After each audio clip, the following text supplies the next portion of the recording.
First of all, I had 3 double espressos, followed by a mini croissant, a little muffin, and that was about it. And then after that, a couple more espressos. But that's the usual. That's nothing special. That was Mark Becker, who's our guest for this week. He was telling me what he had for breakfast, as you can probably guess. Quite a lot of caffeine. Oh my goodness. Was he buzzing from all the caffeine? Not quite, but it did get me thinking, where did all his breakfast come from? And I don't mean, the cafe down the road. I'm talking about the food itself, the ingredients, the everything. It is a good question, right? I think we take for granted a lot when we have food, whether it's grocery store food or going out to dinner, restaurants, etc. We don't really think about the sourcing of that food. It's pretty amazing, isn't it? So many things need to come together, especially for Mark's croissant. Flour from wheat, butter from cows, which need feeding, sugar, salt, yeast. You can tell that our producer Harry is a cook himself. And the different supply chains which have to come together for it are really quite remarkable, aren't they? It is remarkable. And I'm going to hold you to it, producer Harry. I would like some croissants if they could be shipped to my house. But obviously, we're talking about supply chains today, right? Yes, we are talking about supply chains. I'm Michael Bird. I'm Aubrey Lovell. And welcome to Technology Now from HPE.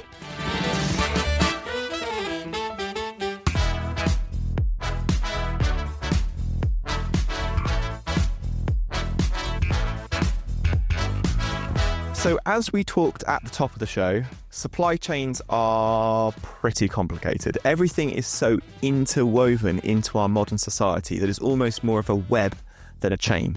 And of course, when it comes to technology, the supply chain really is particularly challenging, right? Because it includes the semiconductor industry and having to work around the literal laws of physics when building microchips. Absolutely. And when you think about the supply chain of technology, you have to consider the supply of the silicon for wafers, rare earth elements for semiconductors, plastics, ceramics, metals for wiring. And on top of all of that, you have to supply the people who are doing the actual work.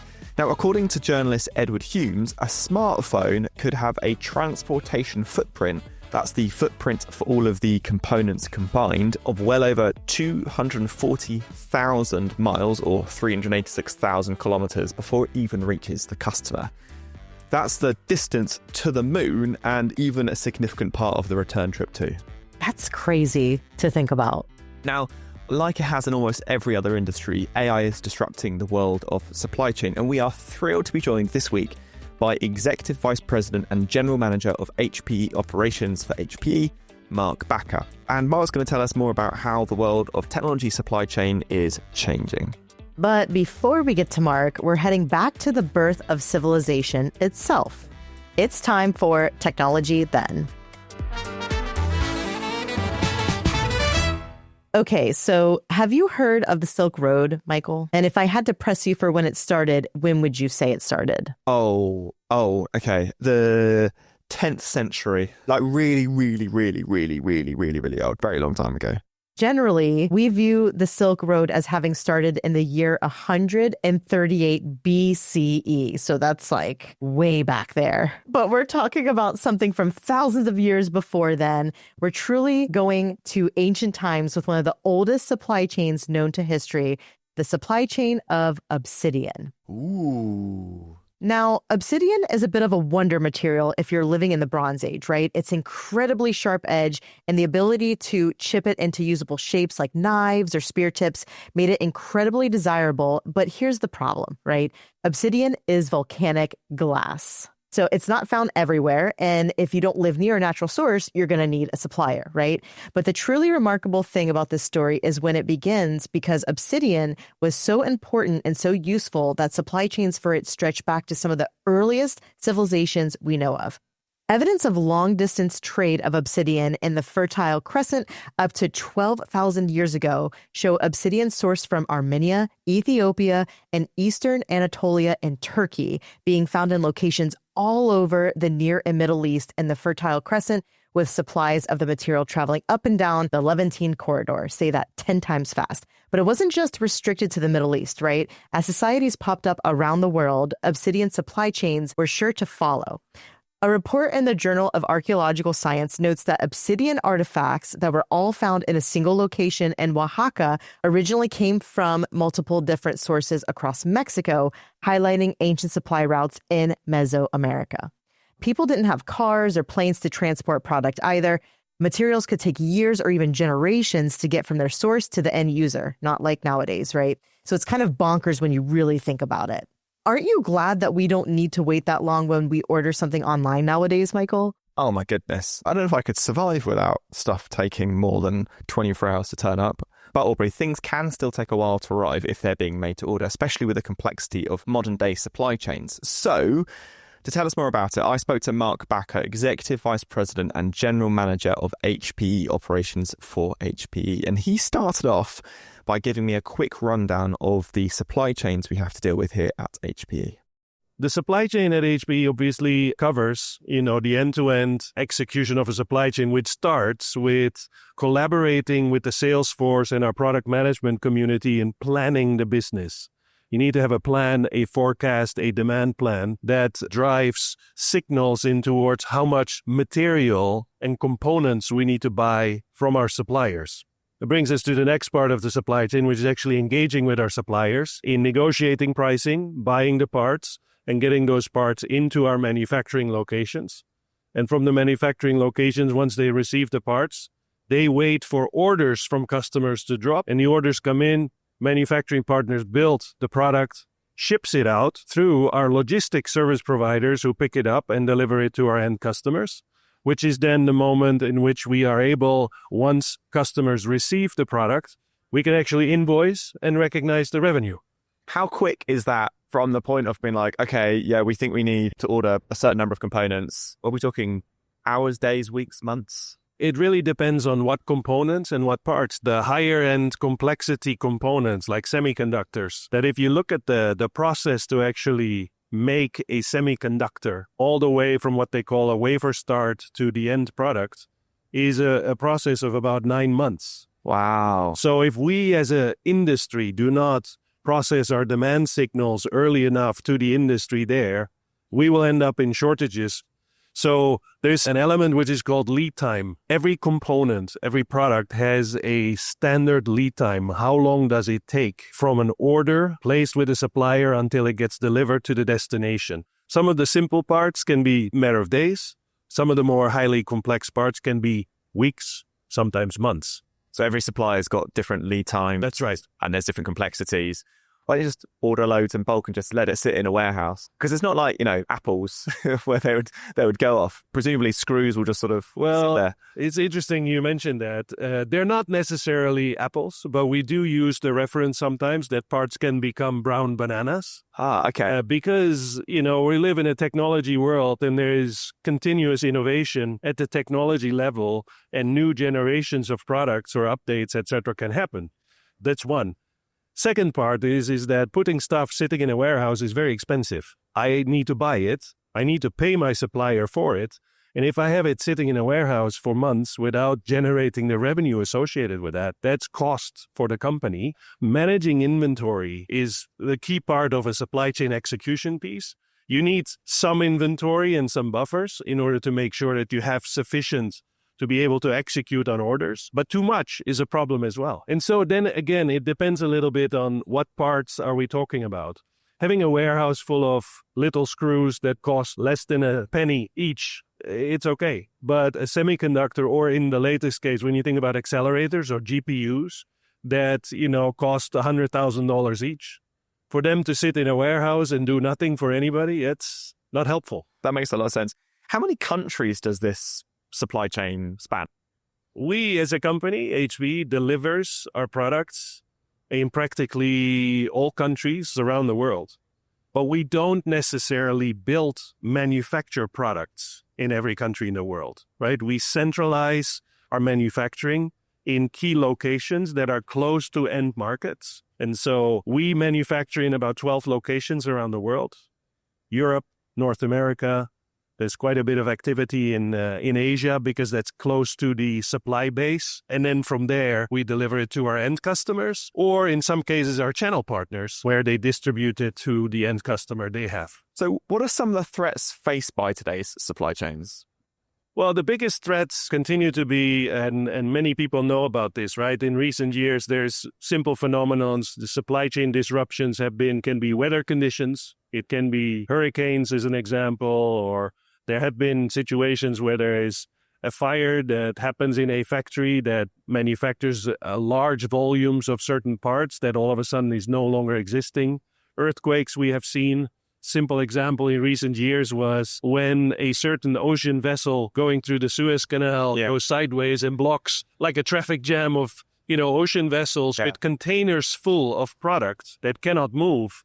Those are some of the things. And then obviously there is everything that is considered geopolitical tension. Yeah. So are you sort of constantly keeping on top of the news? Yes. Because actually you're thinking, okay, this thing happening in another country, how is that going to impact the supply chain? And I suppose, are you then thinking, right, we need to maybe preempt this and order some more parts? That's right. We've seen many disruptions. And we have this saying as well, right, where we say, we know that next disruption is around the corner. Yeah. We just don't know what it is, where it is, what it will be. Not an if, but a when. Right. And then using information that gets published on a daily basis, I get daily alerts of what's going on in the world with all the locations, etc. And if it's meaningful and material enough, you can actually take that information and feed it into your planning environment. And so, leveraging that kind of platform and the data that comes with it, and then from there now with the ability to do generative AI and predictive analytics and all those things, it becomes much easier to anticipate those disruptions and take the right actions to actually be proactive about it. So, all right, well, let's go on and talk about AI then. So from your perspective, how has AI changed the way that supply chains are thought about? Or how has AI changed the way that you think about supply chains? It has changed it a lot, and it will continue to change it even more, right? As the different AI opportunities manifest itself, materialize, it becomes, more and more impactful. In the supply chain, it's such an extensive ecosystem of different parties. It has customers and partners. It has suppliers. It has manufacturing partners, logistics service providers, ourselves, and all those entities transact together in that ecosystem and generate enormous amounts of data. So it's essential, first of all, to have a data management, a data strategy, as where we started. And from there, you can actually apply all sorts of analytics, prescriptive, predictive analytics that have helped us to actually improve on our forecast signals. Presumably, if you're using lots and lots of data sources, many of those aren't HPE data sources. That's right. There must be lots of different formats. So how do you manage that process of making sure you're getting good data from your suppliers, from customers, from salespeople, from anyone really? The interesting thing is when you think about in a supply chain in these different domains, different parts of that value chain use different units of measure. A customer will think about, hey, I placed an order with you. My component supplier needs to know from me, hey, how many units of what parts do you need? When we get to the process where we're actually building it and shipping it and invoicing, it becomes the order needs to have a dollar value. And when you get into the logistics environment, they don't care about any of what I just mentioned. All they care about is how many trucks, how many ocean vessels, how many containers, how many pallets. They don't care what's in the box. And so those different units of measure, you need to connect all those things as well. And apart from that, like you said, it's an extended ecosystem with lots of data. So first of all, what we worked on is what we call a unified data platform, where we collect all this data and use data governance and data management tools to keep it clean and accurate, etc. But we also developed a platform layer where we're basically working with all those entities and saying, we need you on a daily basis to upload your data in this format through this technology so that it actually continuously updates and feeds that data platform. Because like you said, in order to any of the AI-related stuff, we need that data. We need it to be as clean as possible and as accurate as possible. Yeah, that makes sense. Okay, so there's a shock in the supply chain. A boat has blocked the Suez Canal. How is AI being used to manage that? And how is that different to what it would have been like 10, 20 years ago? Well, it's like I mentioned, we have this technology we use, this platform we use that gives us the alerts, that gives us the triggers. We link that again into the data management platform where we can actually track and saying the material that is stuck. And then from there, you use the data and in a much more automated way, digitized way, and, with the right tools in your planning system, in your inventory management system, it actually helps. Before you would have, an employee have to go sift through all the spreadsheets and the data and try to connect that piece of information with what orders do I have in the system. And now the system, the AI-related algorithm can actually tell you the answer. You are going to have a problem with this order, and here is a way to solve it. In the old days, all of this stuff would be manual. In some cases, the employees in Europe would not even have visibility to what's in the warehouse in North America. That would have been quite a stressful day for everyone, I imagine, because like the traveling salesperson problem, there's so many different data points all connected. So we're able to use AI to maybe think about all of those options all at once. Yeah, to some extent. And with, the evolution of AI capabilities and tools and different variations of it, it makes it much easier. We will never be able to prevent the disruptions from happening, but we are much better prepared as a result of what we learned. I mean, it's sort of almost creating like a self-healing supply chain. That's right.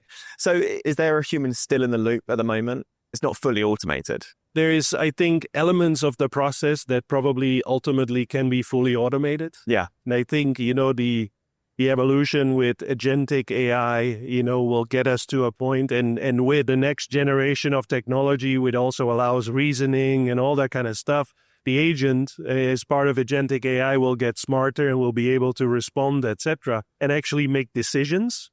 We're not there yet. And I think we're also mentally not yet prepared, to allow it just to go because there's too much risk, right? You mentioned earlier the importance of data. And in my opinion, we're not emphasizing, the needs and the importance of data enough. We're all excited about agentic AI and, the agent is going to do all this stuff. But if the underlying data is not right, it's going to hallucinate. And you take the human out of the loop and the agentic AI agent starts hallucinating and is going to tell your customer certain things or is going to make certain decisions.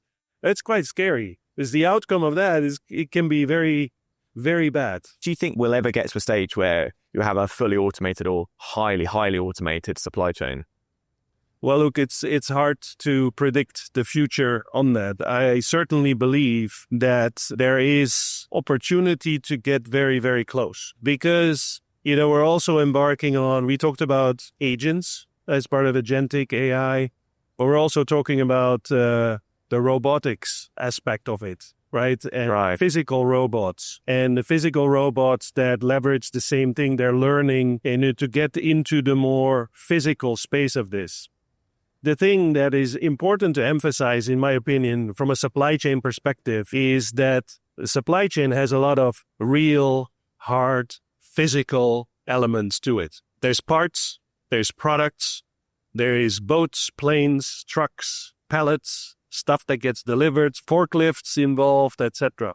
So when you think about all those things and you say, hey, fully automated, you need to get to a point where you can do all the soft stuff, automated, the processing of things.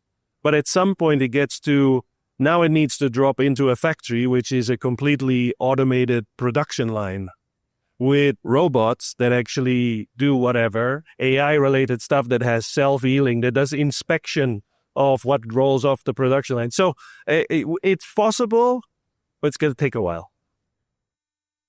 I don't know about you, Aubrey, but coming out of this interview, I think it made me realize that supply chains are significantly more complicated than I expected. I just don't think about how something turns up at my front door. I don't think about the laptop that I'm recording this on or the microphone that I'm holding. I don't think about the individual components. It just sort of magically appears. And I think by extension, I don't really think about what happens when something goes wrong. Like when Mark talked about the ship that got stuck in the Suez Canal, there was some disruption and that did have an impact, but that's probably the first time I'd ever really thought about that. It's true. It usually takes some sort of major, inflection point or disaster, right? Like, for example, or even COVID. We talk about COVID a lot and the pandemic and how that changed so many things fundamentally. Remember when we had supply chain issues with toilet paper? Yeah, totally. And I think the pandemic highlighted just how fragile our supply chains are.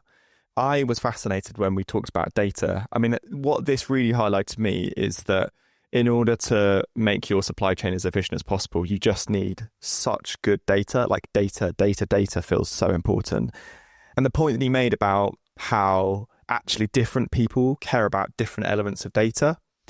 If you said to your logistics supplier, I've got 20 servers, what Mark was saying is like, they don't really care. They just want to know, is it a pallet? Is it a ship? Do you need a plane for it? And it just shows how many individual stakeholders are involved in the process of getting that one item from point A to point B, and how actually it just requires so much coordination and cooperation. Oh, absolutely. I think, one thing that kept coming across my mind too, and I know we didn't really touch on this, but we were talking about all the different elements of trying to be predictable and using data to have more efficient routing or how to just predict different things that could happen, different scenarios. But one thing I remember when I was, doing work in supply chain, we had an issue with theft. And I think you could literally do a whole conversation on that around cargo theft and supply chain theft, because that is another area where you have to be predictable in terms of like, how can you use data to help prevent some of those issues that happen, whether it's people getting into your systems or it's people that are actually going after these cargo shipments. Wow. I thought Mark's conversation around how AI is being used to improve supply chain efficiency was quite interesting. Again, it relies so much on data. And I think this is one of those scenarios where agentic will really make a big difference across global supply chains. But the sort of then flip side to that of actually, if you want to fully automate a supply chain, the way he talks about how it's so physical, warehouses and pallets and boats and aircraft and boxes. And actually, there's going to have to be an element of robotic automation to make the supply chain fully automated. Yeah, and I think the balance of automation versus human interaction as well is important. Like, we're not saying, hey, when we say fully automated, it takes the human out of it, because I do think there's still a greater good that you would want human interaction. Like, obviously, you need humans to govern the process. It's not like you're just giving everything over to AI, but there's a lot that they can help with that, again, frees up us to do other things in our roles. And so having the human in the loop, I think you're right, is quite important. I think Mark also talked about that. Anyway, so Aubrey, we talked a fair amount about the importance of data for AI when it comes to supply chains and automation. But as Mark told me, it isn't just data which needs to be considered. I think the other piece that is really important is the standardization of the process within, the full end-to-end value chain. Because if you have non-standard activities happening in the process, it's very hard to automate and to get to your question, right? The full automation end-to-end. It needs to be standard. If you have variation, and it makes it hard, think of a production line in a factory. If you produce 1 million things that all are the same dimension, same color, same, whatever it is, it's easy to automate that. If you have orders that drop into that factory that every order has something different on it, it needs to have a gold screw and the other one needs to have a blue label here, then it becomes very hard to automate something. And that brings us to the end of Technology Now for this week. Thank you to our guest, Mark Backer, and of course to our listeners, thank you so much for joining us. If you've enjoyed this episode, please do let us know, rate and review us wherever you listen to episodes. And if you want to get in contact with us, send us an email to technologynow@hpe.com, subject line Neolithic Obsidian. And don't forget to subscribe so you can listen first every week. Technology Now is hosted by Aubrey Lovell and myself, Michael Bird. And this episode was produced by Harry Lampert and Izzy Clark, with production support from Alicia Kempson-Taylor, Becky Bird, Alison Gato, Alyssa Mitri, and Renee Edwards. Our social editorial team is Rebecca Wissinger, Judy Ann Goldman, Jacqueline Green, and our social media designers are Alejandra Garcia and Ambar Maldonado. Technology Now is a Fresh Air production for Hewlett Packard Enterprise. We'll see you at the same time, the same place next week. Cheers.